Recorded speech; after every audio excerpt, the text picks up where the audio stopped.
Welcome everyone to Mail Fuzz TV. I am Peter, and today I'm going to be talking about Fallout Episode 2. It's called The Target, so spoilers for the episode. And I had more fun with this one. It was gory, it was pulpy, just like the first episode. If anything, the big thing with this one is that it kind of feels like it was in many ways a two-part pilot, in the sense that it feels that by the end of this episode, we have a lot of the main goals established. Now, of course, we already knew that, Lucy was looking for her father. That was already set up in the first episode. But there was an extra bit of spice added to it this episode with the doctor character, Wilzig, played by Michael Emerson. They gave it a little bit more of a direction, but also, more importantly, kind of interlinked that story with the Ghoul and with Maximus, the Brotherhood of Steel character. And they all kind of the episode kind of bubbles up actually to this big encounter where they all interact in this big showdown. And I think the town's called Philly, but it's definitely based somewhat on Megatown. I can't remember the exact title. But it was a town in Fallout 3 which had this sort of like broken space shuttle or airplane nose tip in the middle of the town, kind of up on a display, and this is very much what it's going for. Even down to the idea that there's like buses and stuff that are being used as corridors at the edge of town.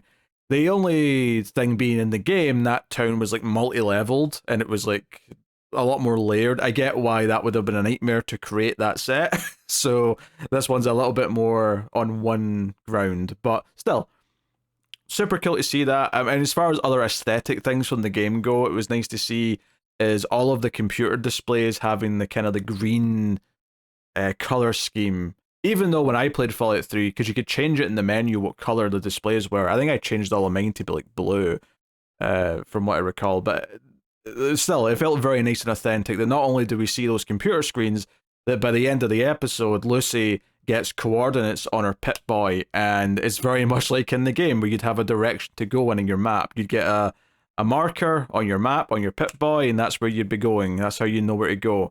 Because the game ultimately was always about traveling. It was trying to find the other interesting town where something you were looking for, a person you were looking for, or a quest that had sent you there. And it felt like by the end of this episode, she had gotten her quest properly. She'd actually talked to some quest givers that fed into her main plot, and now she's on her way by the end of the episode. On that level, I think it did a really good job. Also nice to see some of the slow motion gun stuff, just because it's intentionally recreating what was called the VAT system in the video game, where you'd basically do like a turn-based system for your shots every so often, and when you got a kill shot, sometimes you'd get like a cool slow-mo kill cam, and they kind of emulate that in this episode with the Ghoul firing off against some of the townsfolk towards the end of the episode. So yeah, I think the most interesting character right now for me is probably Maximus, just because he's a lot more complex in that he's not just this good person. There's clearly some ideals that he has that are admirable, but by and large, I'm still of the opinion he probably hurt his friend last episode to get into this position. And then in this episode, he lets his knight, his Brotherhood of Steel, die. And a pretty hilarious scene, actually. I really enjoyed this. I think this is a... Avid players of the video game are going to be mad at me if I get this name wrong, but I think this creature, this big... In the show, it looked like a big bear, but with the head of a wolf. That's the vibe it was giving me, but also kind of diseased and, like, boils over and things like that. I want to say this was called a Death Stalker in the video game. People can correct me if I'm wrong on that, but I think that's what this was supposed to be. I remember them being skinnier in the game. Like, they were just as tall, but they weren't quite as fat, whereas why this one made me think more of, like, a bear with a more wolf-like head. But regardless, this thing showing up behind the knight, and the knight shitting his pants and deciding to run for it because he's a coward was very funny, especially since this guy... Because it's not like this knight was likable. In fact, he intentionally was trying to put Maximus in his place on the ride over here, because he said, hey, when Maximus was trying to make small talk and ask and show an interest in who he was, the knight just like took off his codpiece and said, here, clean this. Which, I mean, that's about as symbolic as you can get, is here, clean the thing that covers my dick. He, there's a sentiment he is trying to get across there. that made it easy to not be like upset or mad at what Maximus does here. But still, from a moral perspective, he does just let this guy die. Like, he hesitates a lot. He hesitates before he shoots the Deathstalker in the head. He hesitates to get the stim pack out, and then ultimately decides not to help him. Now, admittedly, this knight was sitting there pleading for the stim pack, but bossing him around and saying, hey, they'll kill you, they're going to string you up for not doing your job properly and helping me. And all I could think was, why are you threatening him now when you're relying on him to keep you alive? All he has to do is not help you and you're dead. Use some brains. And for the life of me, I did not recognize that this was Michael Rappaport. Maybe it's because part of his head was covered, because they've got like almost the it's almost like when the astronauts have like got their, not the helmet, but the skin tight part underneath their suit. It was kind of like that they're wearing inside the armor. But I didn't recognize it was Michael Rappaport. I can kind of see it now that I've seen the name in the credits and I'm thinking back, but I did not recognize him in the moment. But he does not help his case, okay? I admit that he kind of almost asks to be left there to die. But of course, part of this is Maximus having this delusion of grandeur. That he even has a flashback again to when he was a kid and he looked up and adored this Brotherhood of Steel for saving him.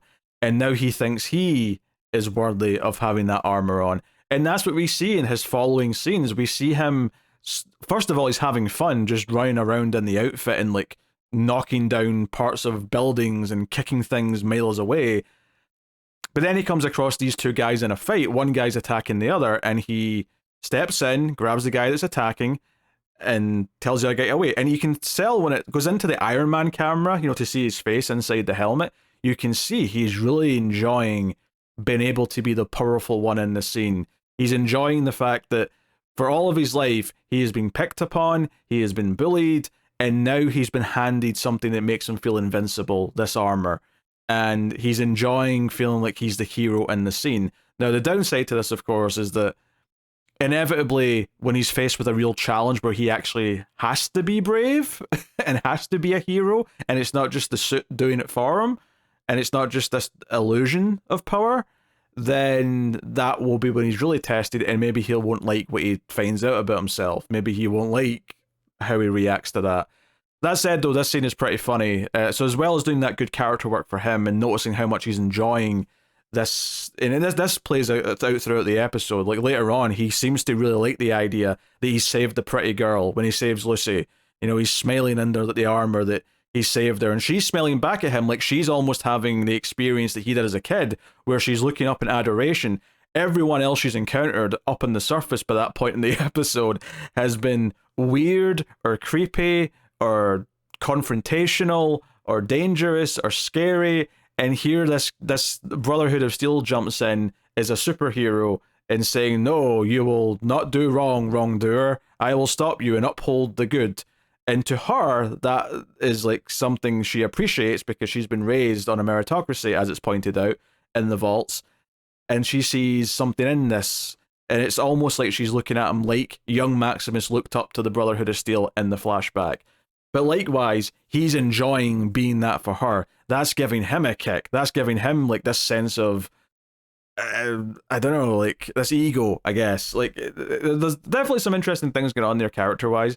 That said, though, there's a funny little punchline to this scene when the guy who was attacking the other one turns and says, he was screwing my chickens.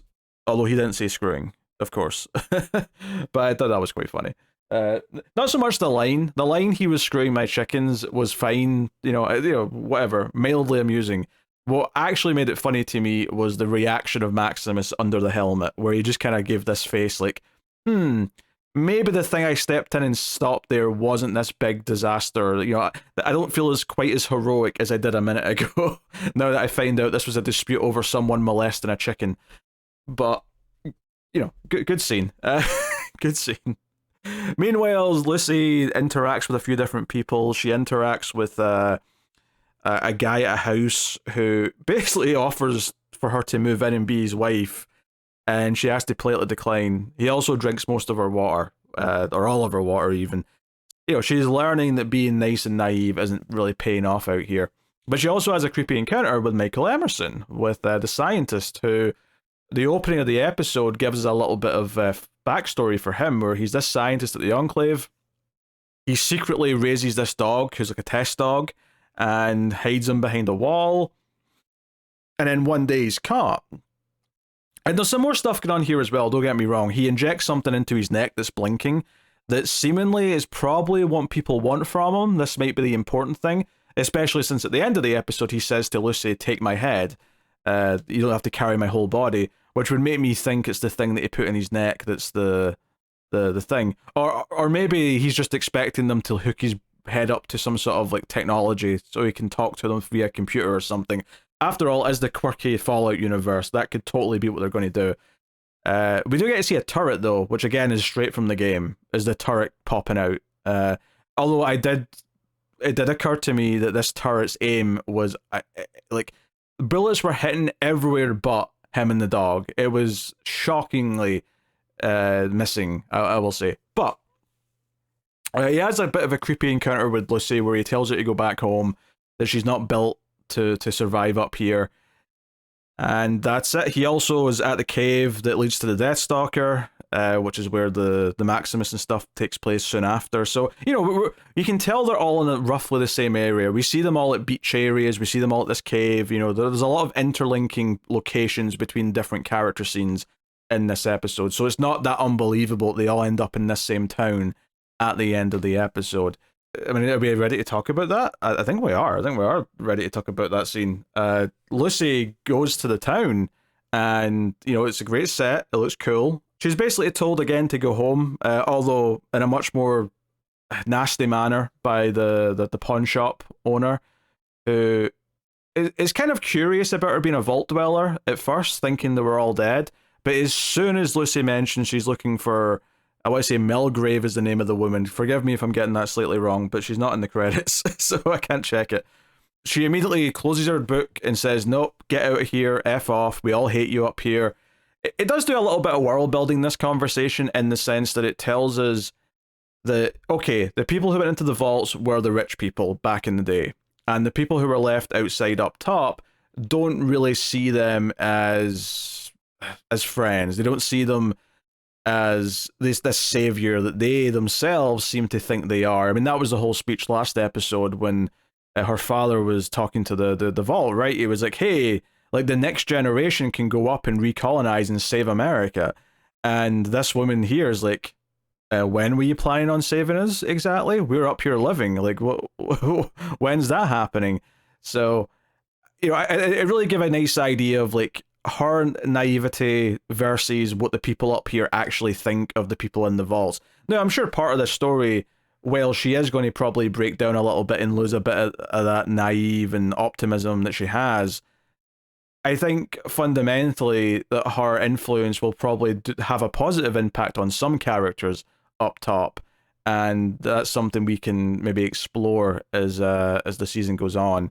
Is in some ways the people up here could use some of the lessons of the people who were in the vault, but likewise she probably is going to learn some valuable things from the people up top as well. So yeah, also there was a giant cockroach earlier on, which is also a very common thing in the games. I thought I'd mention that too.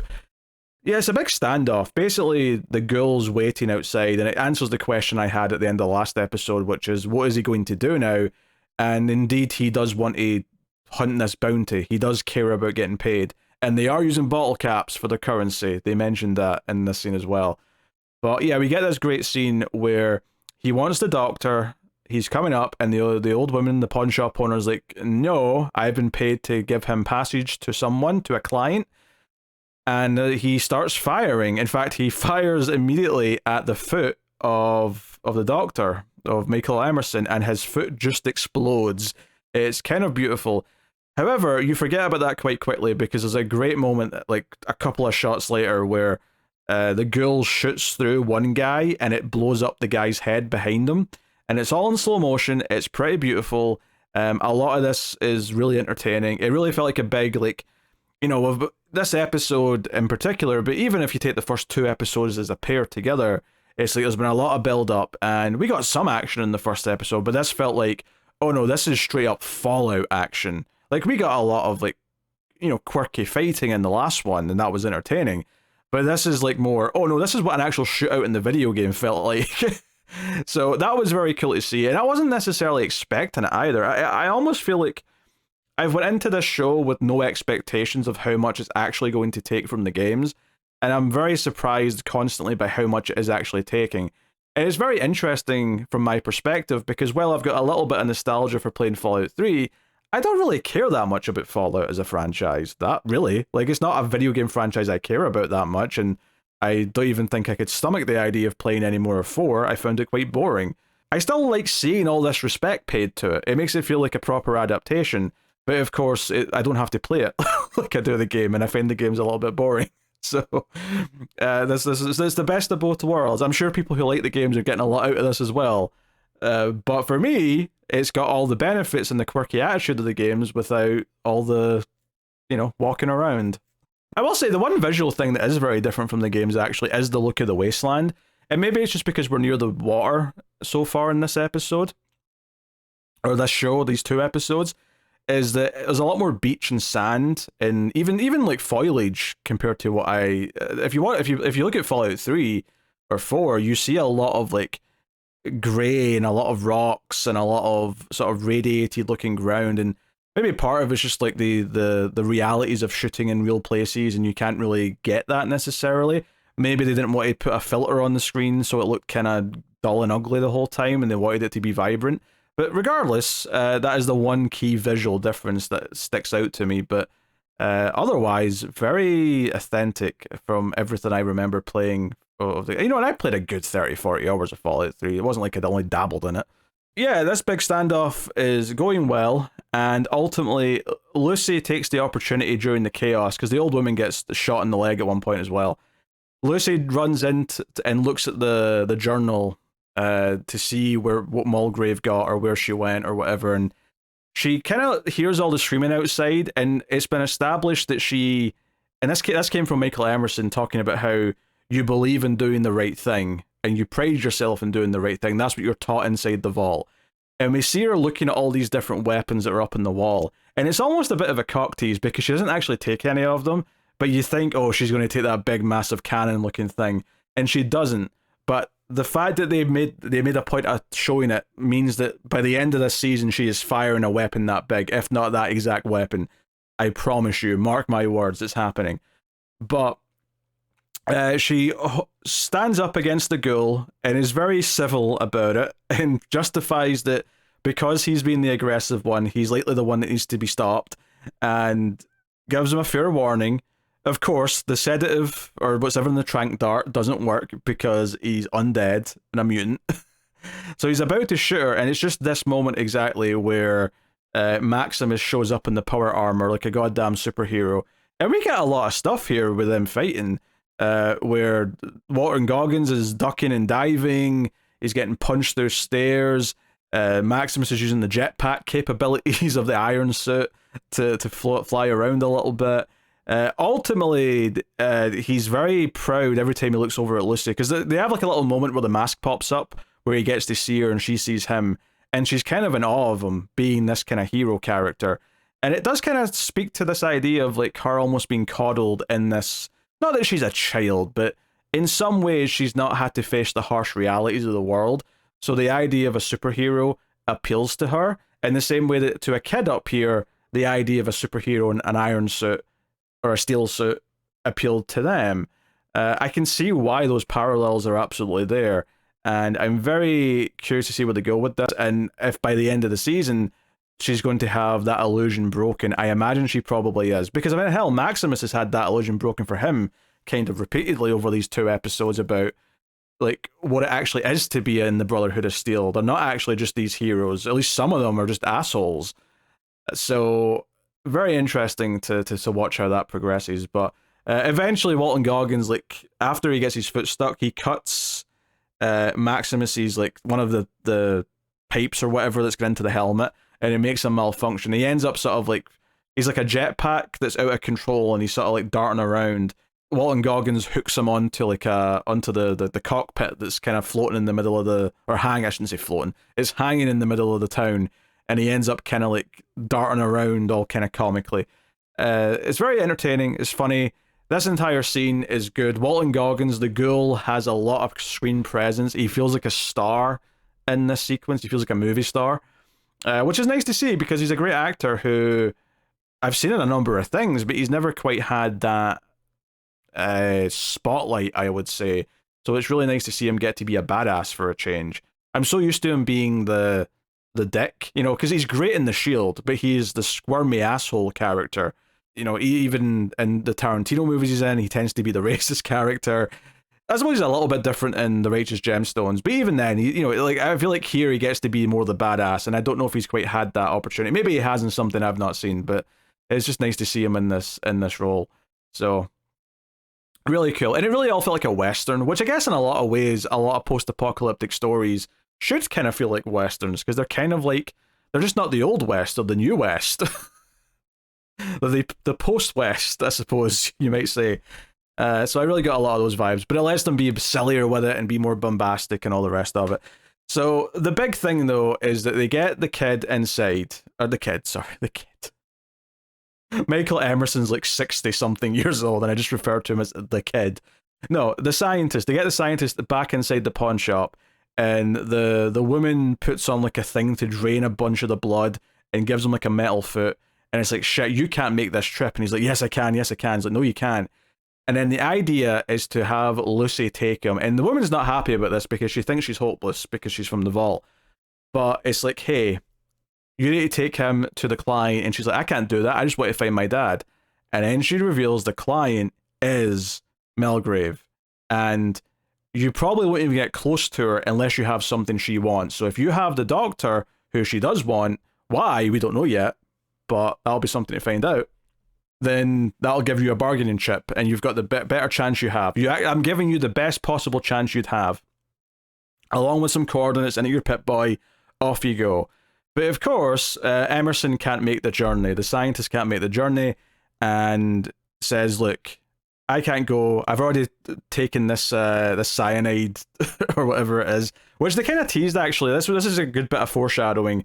One of the first things that Lucy did in this episode is she sort of is wandering some ruins, and she finds a house where a family are all dead. They're all skeletons at the dinner table, and there's a bottle of this stuff on the table to suggest that when this all happened, the family chose to commit suicide together rather than live in whatever was coming. So, super, sad scene, but it kind of set up this moment. And, again, it's got this sort of dark sense of humor to it where he's kind of talking about how, oh, this is one of the most humane things that Vault-Tec ever made. I'm surprised it wasn't more popular. It tastes like banana.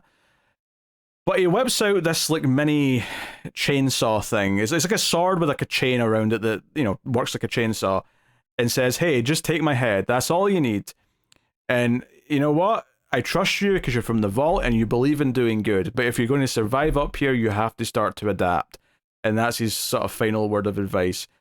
He does, though, call her by her name right before he dies, and she's like, why do you know my name? And then he's dead, so he can't answer. But that's another big question going forward. All of this is definitely suggesting that her dad was up on top at some point, like before the vault. Like, before he married her mother and had her, it seems like he was up here and people know who he is up here. Or some of them do, at least. So, very curious as to where we go with that. But, yeah, it even ends with the song from the start of Fallout 3. The song that plays as we go to the credits, and she says okie dokie. I wonder if that's going to be a thing, because she said okie dokie at the end of, both episodes now. So, I wonder if they're going to do that at the end of every episode. It definitely adds a little bit of a different tone to the ending when you just throw that phrase in. But, yeah. No, I had a good time. I think it's taken its time. I like that it's not rushing through a ton of plot. It feels like it's really letting the situation the characters are in breathe. So it feels like we get to have this sense of discovery when she gets to the town. I love that entire set piece in the town lasts a good 15 minutes or something like that. Like, from when she steps into that town to when we're actually leaving the town, it's a good 15 to 20 minutes of screen time, and it feels like it has time to breathe, and then there's a sort of ramp up of the tension. It doesn't feel like it's just cutting through plot points as quickly as it can. It feels very well paced, and I really appreciate that. And I should also mention that before it ends as well, that the ghoul who stabbed the dog was protective of the scientist during the whole big showdown, he actually realizes the dog is still alive and gives it a stim pack, and he leaves the town with the dog coming with him. The dog is now trusting the ghoul. So that's a fun pair for sure. I was going to question in that moment, because this happens right before Emerson dies. I was thinking, oh, what's going to happen when he encounters the Doctor again? Will the dog like have to pick who he's siding with? But then, of course, the scientist died, and that won't be a problem now. Now he's just the ghoul's dog, and that's fine. So, but at least the dog's not dead, because the dog seems like a fun character. He doesn't want the dog to be around. Very curious to see how Maximus reacts to getting one-upped by the end of the episode, because he was feeling so cocky and enjoying that he was playing the hero and he was doing the right thing. But it's all very much this almost childlike fantasy of being the hero that he has that is constantly crumbling every time he tries to be a hero, and it's really making him the most interesting character to me. So very cool, very cool. I definitely, even both him and Lucy have this vibe of like they are naive in different ways. They are naive, and they're having to learn how to, or maybe they won't learn. Maybe the tragedy of one of the characters is that they won't learn to adapt, and they're going to meet a tragic end because they can. But we'll see. I don't know. Also, I'll just mention here at the end, I put a comment in the last video to correct this as well, but I said last episode that Jonathan Nolan was the showrunner. He is not. He is actually just directing, I think, the first 3 episodes. The actual showrunners, I believe, are Graham Wagner and Geneva Robertson Dwyer. I'm probably butchering that last name. I apologize. So, credit to them. I don't know who they are from anything else, I don't think. So this is their, as far as I know, their first rodeo. So we'll see how they do over the season. But I do think Nolan's done a good job directing these first 2 episodes. But yeah, that's my thoughts on episode 2. I'll see you guys as soon as I can for episode 3. Let me know what you thought of this one in the comments. Like, subscribe, all that usual stuff helps out a bunch on YouTube.